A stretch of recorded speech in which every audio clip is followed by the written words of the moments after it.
Ciao les amis, j'espère que vous allez bien. Alors aujourd'hui je vais vous faire une vidéo spécifiquement sur les paires de course à pied.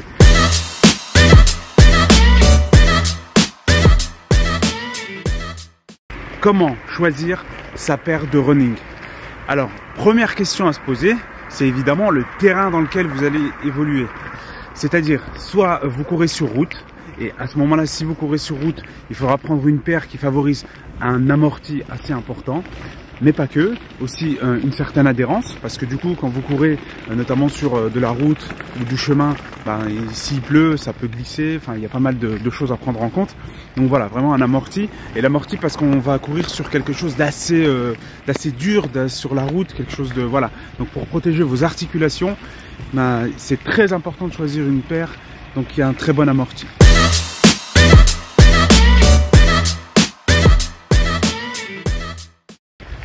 Deuxième point. Le deuxième point, c'est si vous courez sur des terrains type forêt, montagne, en gros si vous faites du trail. Là, si vous faites du trail, il faudra privilégier une paire de chaussures qui assure une certaine stabilité et aussi une adhérence. Sur les paires de trail, vous avez souvent un crampon, donc dessus qui fait à peu près 0,5 cm. Donc là, c'est important qu'il y ait quand même des crampons pour que ça accroche un minimum le sol. Par contre, pas trop gros non plus, parce que quand vous allez courir sur des terrains qui sont assez rocailleux, rocheux, etc., du coup, le fait d'avoir un crampon assez important, ça va plutôt être désagréable lors de votre foulée. Le deuxième point sur une paire de trail, c'est qu'elles doivent être renforcées à l'avant et à l'arrière. Pourquoi? Notamment à l'avant. Parce qu'en fait, quand vous allez courir, vous allez vous rendre compte que parfois vous allez avoir des chocs, vous allez taper des cailloux, peut-être des bouts de bois, etc. en fonction du terrain dans lequel vous êtes. Et puis, ça fait très mal. Donc, voilà, vérifiez ce point-là. Et en fait, le troisième point sur une paire de trail, si vous avez la possibilité de prendre une paire de trail imperméable qui bénéficie de la technologie Gore-Tex, du coup ça va permettre de garder le pied au sec, sachant que voilà, s'il pleut ou le terrain est humide, du coup au niveau de votre pied, ça évitera les glissements et les frottements. Voilà. Le troisième point, c'est si vous courez sur tapis. Alors si vous courez sur tapis, je vais vous conseiller plutôt une paire donc qui a un amorti, voilà, pas forcément très important, par contre qui offre une bonne adhérence et une bonne stabilité de votre pied. Pourquoi? Parce qu'en fait, sur un tapis, il faut savoir que dans les tapis, vous avez des ressorts, ils sont déjà équipés en fait de ressorts, ce qui fait que ça offre déjà un certain amorti, et une paire pas trop lourde aussi, assez légère, parce que vous allez bénéficier de la poussée en fait du tapis, et du coup ça va vous aider dans votre foulée, ça va un peu vous propulser vers l'avant. Donc voilà, une paire pas trop lourde, légère, avec un amorti assez moyen, et puis une certaine stabilité pour être à l'aise. Voilà. Allez, on va sur le deuxième conseil. Let's go. Autre élément important, c'est qu'il faut analyser votre type de foulée. Alors, si vous êtes pronateur, mais c'est quoi pronateur, supinateur là? Qu'est-ce que tu racontes? Ça veut dire que quand vous courez, en fait, vous avez le pied qui va vers l'intérieur. Comment analyser si vous êtes pronateur? En fait, tout simplement, lorsque vous allez courir, en fait, il faut analyser un peu votre foulée, voir si vous avez le pied qui part plutôt vers l'intérieur, c'est que vous êtes pronateur. Alors, si vous êtes pronateur, ce que je vais vous conseiller, c'est plutôt de prendre une paire qui offre une stabilité, donc un bon maintien de votre pied et puis une bonne stabilité. Pourquoi? Parce qu'en fait, le fait d'avoir le pied vers l'intérieur, vous allez un peu être déstabilisé dans votre course. Donc, le plus important, c'est d'avoir quand même une paire qui stabilise un peu pour éviter tout simplement le risque de chute ou de blessure, d'avoir la cheville qui part vers l'extérieur. Du coup, comme vous avez l'avant du pied vers l'intérieur, et du coup de vous blesser. No! Alors, deuxième point, si vous êtes supinateur, c'est-à-dire là, c'est que vous avez le pied qui va vers l'extérieur. Là, ce que je vais vous conseiller, c'est plutôt de prendre une paire de chaussures qui offre un bel amorti, voilà, et puis un certain maintien du pied également, voilà, si vous êtes supinateur. Et enfin, si vous avez une foulée plutôt neutre, alors à ce moment-là, ce que je vous conseillerais, voilà, c'est une paire de chaussures dans laquelle vous êtes à l'aise, bien évidemment, avec quand même un minimum d'amorti. Mais voilà, vous avez à peu près la chaussure le pied qui s'adaptera à une chaussure assez universelle. Donc voilà, pas de particularité sur ce point neutre. Allez, on passe à la suite. Alors, autre conseil, en fonction du choix de votre paire de chaussures, le type d'entraînement va dépendre également. Je vais m'expliquer. Si vous faites plutôt des sorties longues, et que vous avez plusieurs sorties par semaine, c'est-à-dire que si vous avez un volume d'entraînement assez important et une fréquence d'entraînement assez importante, alors je vais vous conseiller des chaussures qui vont quand même offrir un bel amorti, parce que du coup, quel que soit notamment le terrain sur lequel vous êtes, ça va être quand même une condition importante dans la mesure où vous allez vous entraîner régulièrement et ça va limiter les chocs au niveau des articulations.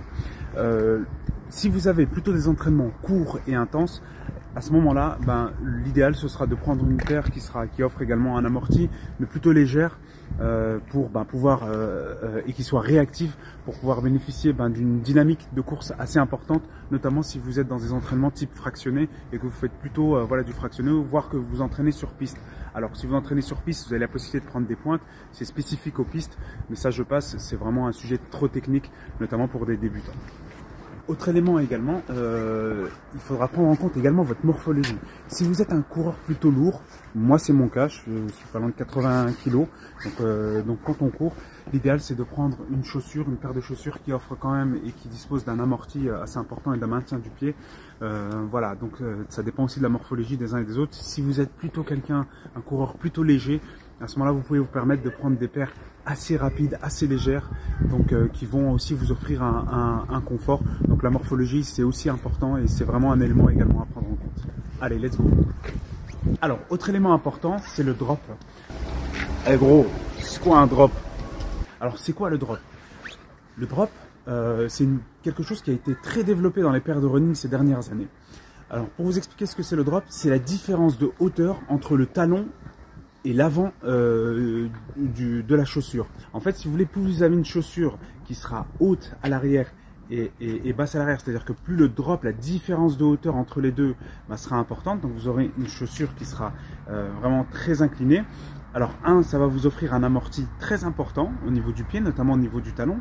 Et le deuxième élément, c'est que ça va vous offrir une belle dynamique de course, c'est que vous allez gagner en efficacité, parce qu'en fait ça va récupérer l'énergie de votre foulée, et au moment de récupérer cette énergie, elle va vous propulser vers l'avant, donc elle va vous offrir une belle dynamique dans vos foulées, ce qui vous permettra de gagner en performance. Il faut savoir qu'il y a certaines courses, certains athlètes à qui on n'a pas homologué des performances. La Fédération internationale d'athlétisme n'a pas validé les performances parce qu'elles avaient utilisé justement des chaussures. Il y avait quelques polémiques. On estimait que cette technologie favorisait en tout cas c'est la performance et que c'était un outil d'amélioration de la performance. Et donc il y a certains athlètes qui se sont vus annuler leur performance, en tout cas qui n'ont pas été pris en compte à cause des chaussures. Et ça, le drop, c'est un des éléments qui favorise en fait cette dynamique de course. Moi, je vous le conseille. Alors, concernant le drop, aujourd'hui, la moyenne d'un drop se situe entre 0,5 et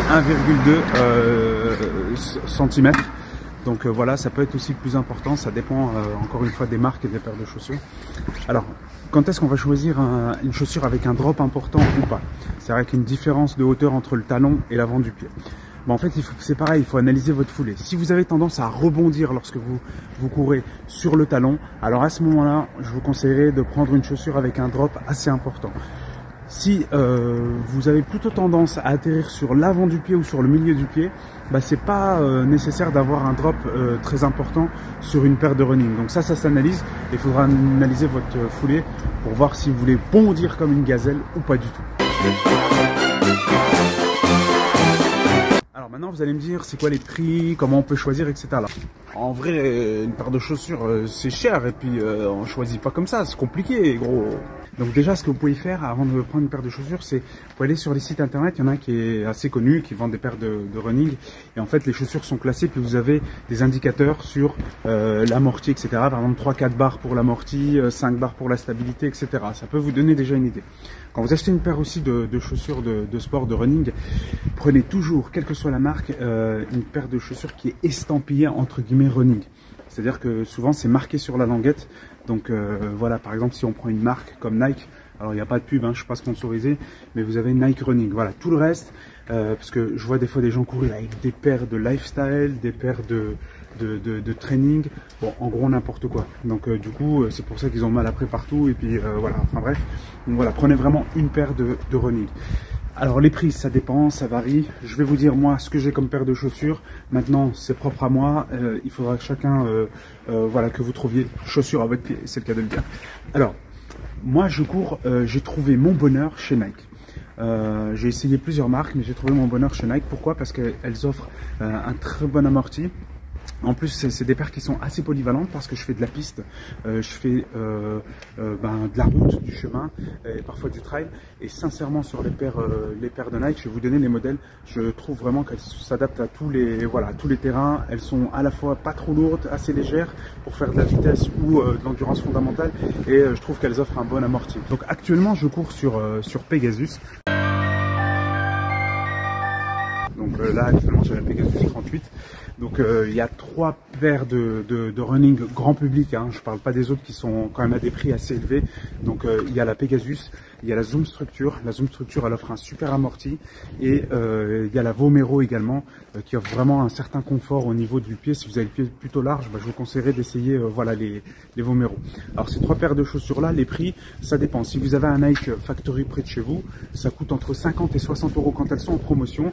Sinon, c'est des paires qu'on va retrouver entre 100 euros et 150 euros. Voilà, ça dépend la version, le modèle, etc. Mais ça reste abordable. Et moi, je vous conseille vraiment d'investir dans une paire de chaussures parce que c'est la chose la plus importante lorsque vous commencez à courir. Et même quand vous êtes quelqu'un de confirmé. Et Dieu sait que c'est très important. Donc voilà, je vous conseillerais aussi toujours, avant d'acheter une paire sur Internet, de l'essayer. Essayez même de trouver un magasin où cette paire se trouve. Allez l'essayer parce que c'est vraiment très important. D'essayer de voir déjà si elle vous plaît, si le confort ça va, etc. Et puis après il y a tout le reste, l'accessoire, les couleurs, etc. Mais ça c'est du gadget. Le plus important c'est que ça vous convienne et que vous respectiez les différents critères que je vous ai cités auparavant pour être au top, pour exploser vos compteurs, exploser vos records et puis courir comme une fusée. 3, 2, 1. Alors dernier conseil, petit conseil. Prenez une chaussure, quand vous allez acheter une chaussure, prenez une demi-pointure, voire une pointure de plus. D'ailleurs, j'ai un autre conseil à vous donner. Quand vous allez acheter une paire de running, évitez d'aller l'acheter le matin, enfin entre guillemets le matin, c'est-à-dire évitez de l'acheter quand vous avez le pied au repos. Le mieux c'est en fin de journée pour l'essayer. Pourquoi? Parce que le pied il a gonflé, il a travaillé, il y a de la circulation sanguine, ça draine.